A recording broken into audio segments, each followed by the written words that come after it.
The following program is exclusively produced and distributed by Dick Dinman's Double D Productions, Inc., all rights reserved.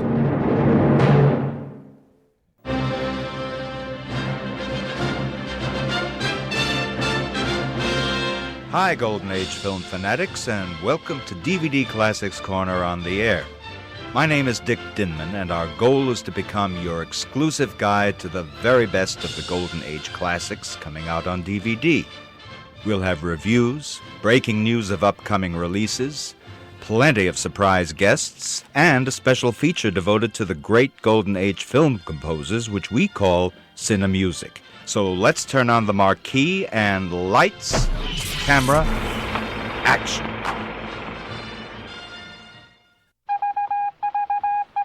It's time for Dick's Picks, in which I get to shine the spotlight on one of my Dick's Picks of the week. This could be the beginning of the end for the human race. For what men first thought were meteors or the often ridiculed flying saucers are in reality the flaming vanguard of the invasion from Mars. Looks like they're going to come out of that gully pretty soon. We'll have to rush our defenses to be ready when they do. Guard, you need plenty of reinforcements. We'll get them.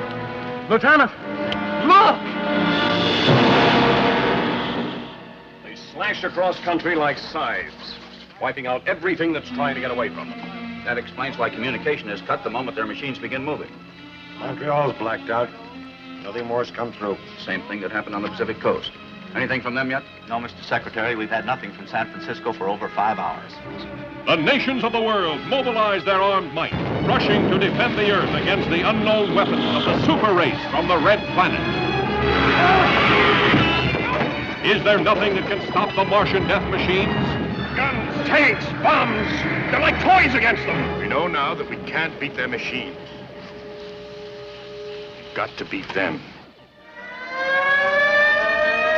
All over the world, human beings cower before the onslaught of these unearthly enemies, whom no one has ever seen. Panic that sweeps around the globe as the great masses of mankind flee blindly in a headlong stampede of hysteria.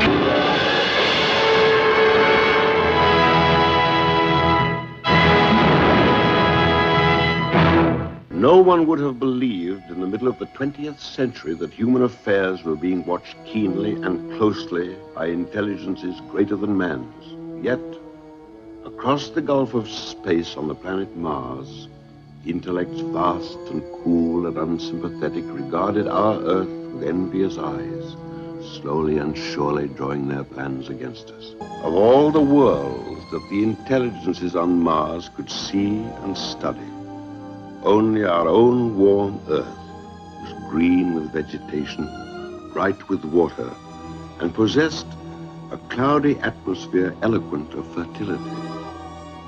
It did not occur to mankind that a swift fate might be hanging over us, or that from the blackness of outer space we were being scrutinized and studied. That ominous opening narration, spoken by no less than Sir Cedric Hardwicke, sets the stage for one of the most pulse-pounding and heart-stopping cinematic sci-fi experiences ever created. And Paramount Presents' astonishing 4K restoration of The War of the Worlds has just been released on a 4K disc that reaches stunning new highs not only in its technicolor visual excellence, but in a shockingly terrific stereophonic soundtrack that will thrill and amaze you. And if that weren't enough, included in this marvelous package is the Blu-ray debut of yet another sci-fi classic, When Worlds Collide. Both the 4K War of the Worlds and the new Blu-ray incarnation of When Worlds Collide are available in one great package from our friends at Paramount Presents, even as we speak. Stay tuned for more Dick's Picks, coming up on DVD Classics Corner on the Air very soon. And what a joy it is to have as our treasured guest Paramount Pictures Senior Vice President of Asset Management and head of the Archives, Andrea Kalas.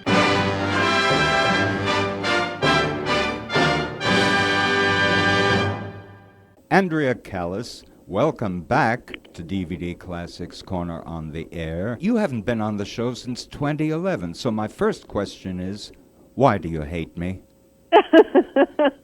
It's so good to be back. And my question is, why haven't you called? Well, now that the releases are coming back... there you go. That's a very good reason. That's the reason.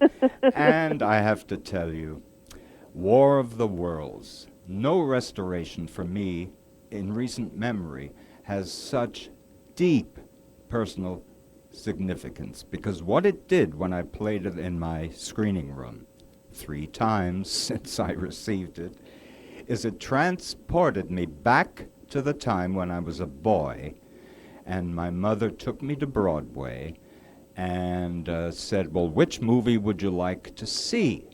And we were walking along Broadway, and there was this huge, and I know you've seen a picture of it, display on the Mayfair building with the claw of the Martians and all of this. And I said, that's it. And what I find fascinating is that it was this film which started my fascination with stereophonic sound. Now, I'm hearing that you guys don't really consider it stereo, but I have to tell you, the sounds, the screeching sounds, the sounds of destruction were coming from behind the theater, and I'd never experienced it before. And I said to my mother, "What's going on?" And she said, "That's called stereophonic sound." Well, that's what it said on that huge marquee that you saw in New York City. Yes. And that's why you were lucky to be a boy in New York City, because you went to one of the few theaters where they were actually trying out something that we're both right in a way. It wasn't, strictly speaking, stereo sound in that it wasn't 2 tracks. It was a mono track. However, this process that was called panophonic sound actually did have multiple speakers in the theater. So you're right, you did have this enhanced sound experience when you first saw this film. And I've never talked to anybody that actually was there for that. And that's wonderful to hear, because that was one of the reasons we really wanted to involve Ben Burt on the audio side of this restoration, was because of that really important early... They really were trying to get a really great sound going to underscore this incredible sci-fi film. Yeah. So that's wonderful to talk to somebody who actually experienced that. That's fantastic. Well, what's even more fantastic is I'm still only 39. What are you laughing at? Me too. I took this Blu-ray down to my dedicated screening room, put it on in stereo. I sat back with my cat on my lap, and the moment the first real sound emerged, I jumped up and said, "Yipe!" And my cat, of course, couldn't figure out what was going on. This is, I mean, of everything you've done with this restoration, getting Ben Burt to do this, to recreate, not recreate, to elaborate on what I saw. Well, you can tell I'm almost speechless, which for me is remarkable. It's fantastic, but also fantastic to me. I'll tell you, after I saw it at the Mayfair, I then went to see it about a month later in a theater called the Rome Theater in Pleasantville, New York, and it was mono. Right. And I went to the manager and said, "Where's the sound coming from the back?" Right. And she looked at me and she said, not in this theater." Yeah. And Yeah. in that respect, I've been disappointed ever since. And of course, I have the DVD. But this film actually restores the Technicolor the original Yeah. Technicolor look of this film. What did you have to go through to find the elements and put them together?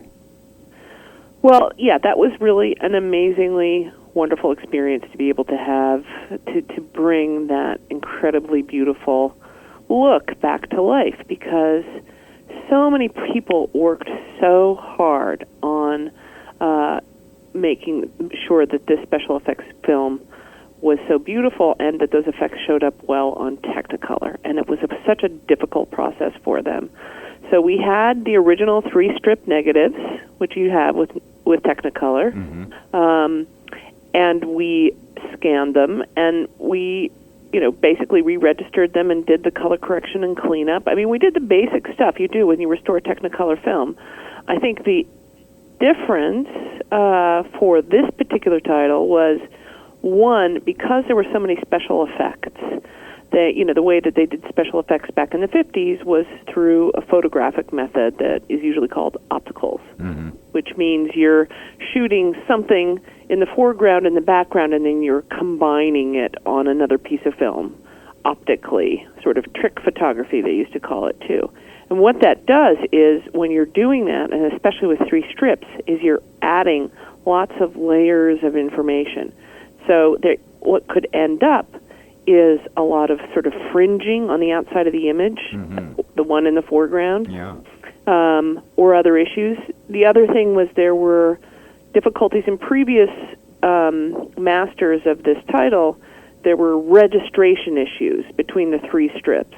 So the 3 strips have to match up exactly to get the 3 different colors to combine to give you that Technicolor image. And when they don't, it looks like you lost your glasses. It's it's off. Yeah.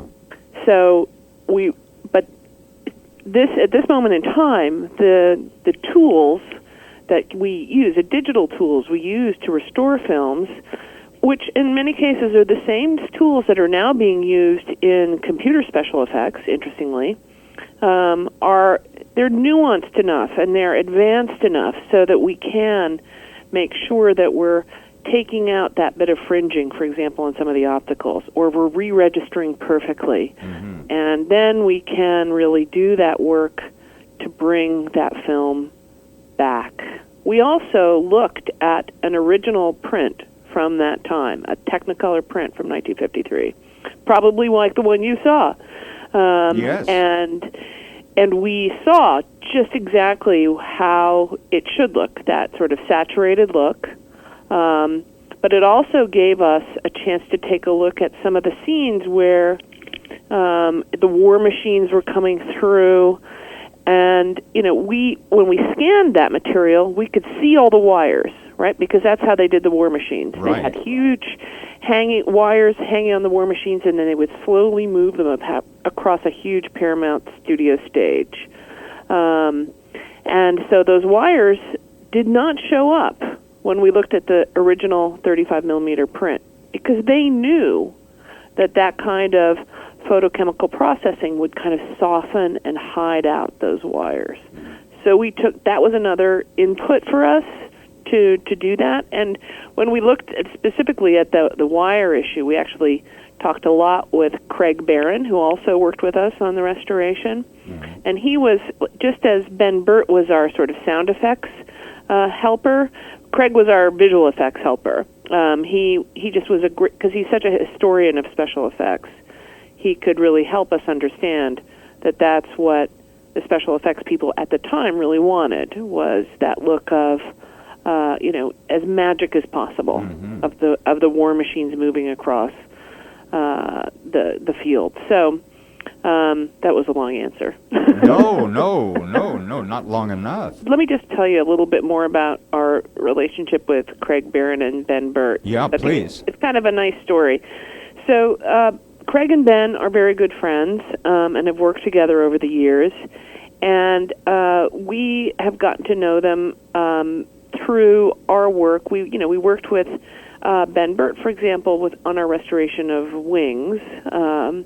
And they are both they are historians in their fields, and they have done presentations on special effects in movies like War of the Worlds, Ten Commandments, It's a Wonderful Life, and they've done these presentations at the TCM Fest. They've done them here at the Academy in Los Angeles, and they're wonderful presentations. And we've worked with them to look for things that they could present during those presentations. For example, on Ten Commandments, we actually dug back into the archives and found some of the special effects plates, as they're called, which are the shots that went into making the parting of the Red Sea. So they could actually reconstruct how that was done. Wow. And so they have been our, sort of the archive's best friends for now almost 10 years.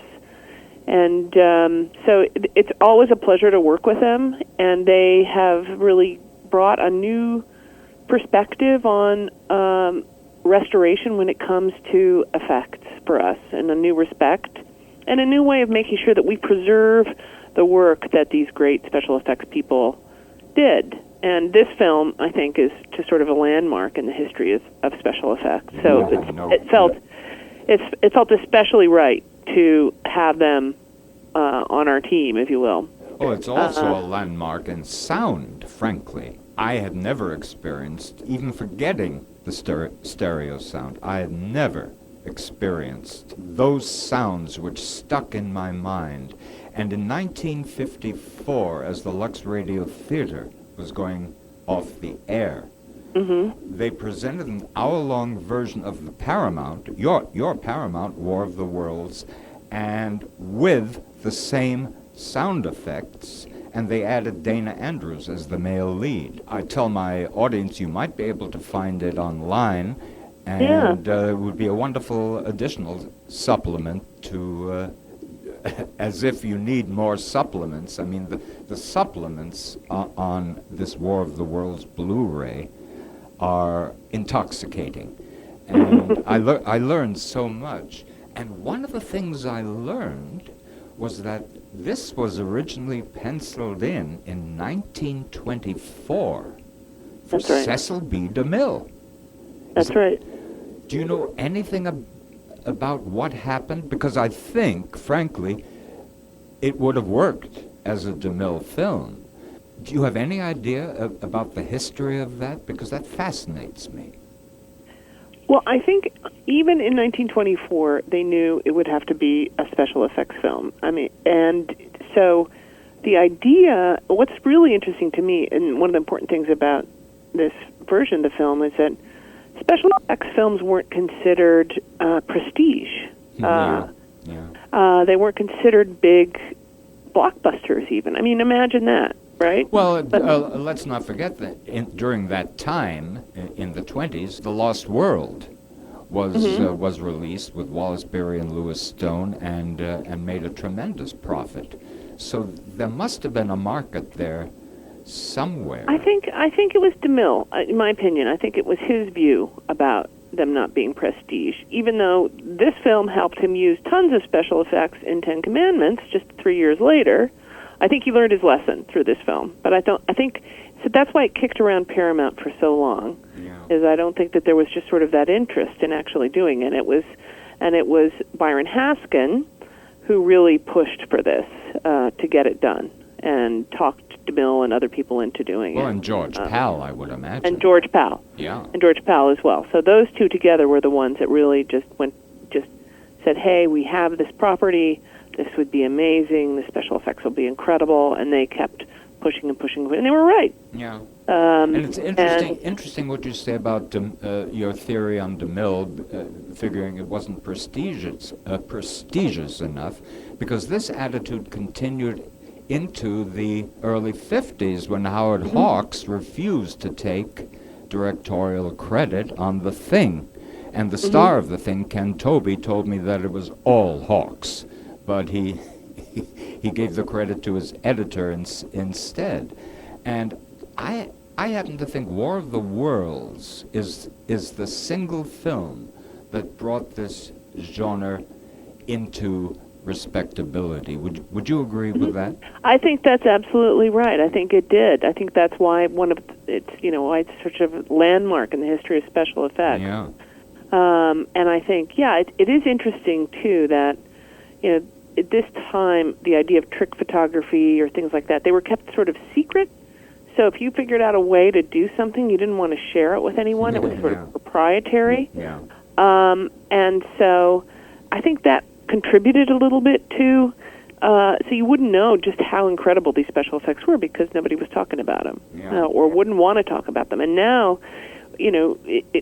things have changed so much. We're fascinated with how it's done and how computers generate amazing effects. And, now we understand that.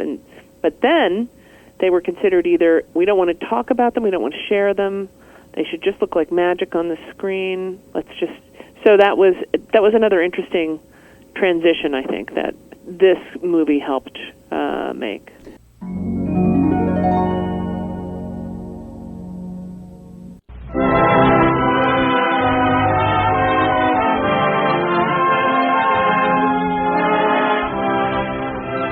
We pause now for station identification.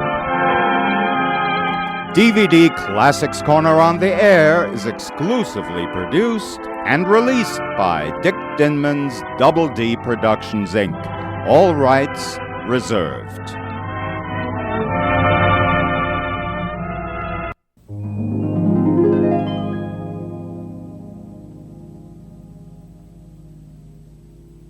I kept on seeing this movie in theaters whenever I had the opportunity during the 60s and the 70s in particular.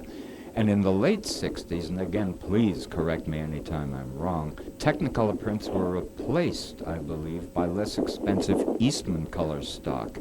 And I remember the quality of the special effects suffered dramatically. And I have the original DVD, which I think was released maybe 2002 or maybe as late as 5, I'm not sure.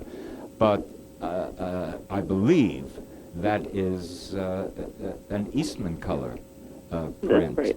And to compare the two is quite astonishing, the difference. Well, again, I think, going back to just being able to do a really good job with Technicolor, we're at that moment of time technologically where we could do a better job. Yeah.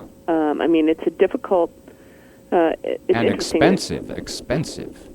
It is. It's always expensive to do restorations, to do them well, to make sure you take the time to do them. We try to do things as, economically as possible, always with various ways. But to do them well, to make sure you have, you need to have the right talent involved. Like we had Ben Burt to do the sound, which was, he has an incredible library of special effects.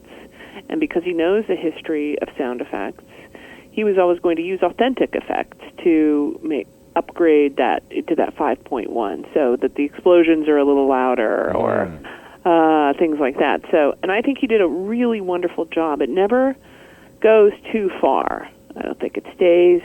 It brings that.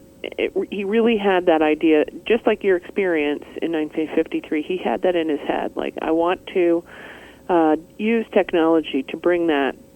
What the original filmmakers wanted to do was to make the sound bigger than mono. So, having the right people involved in a restoration is really important, and having the time to do it.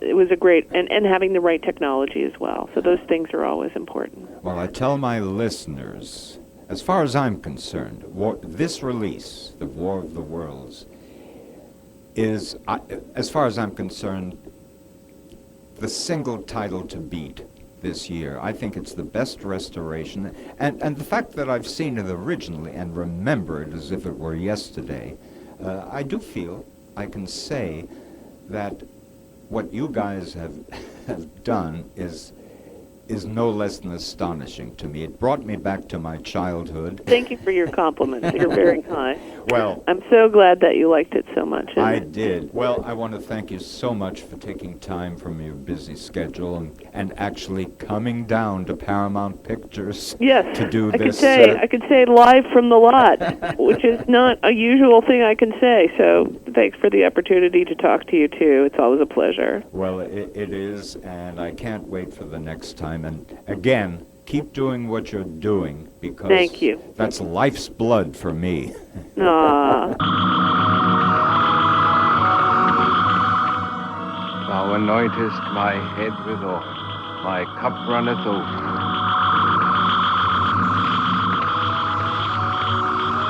And I will dwell in the house of the Lord forever.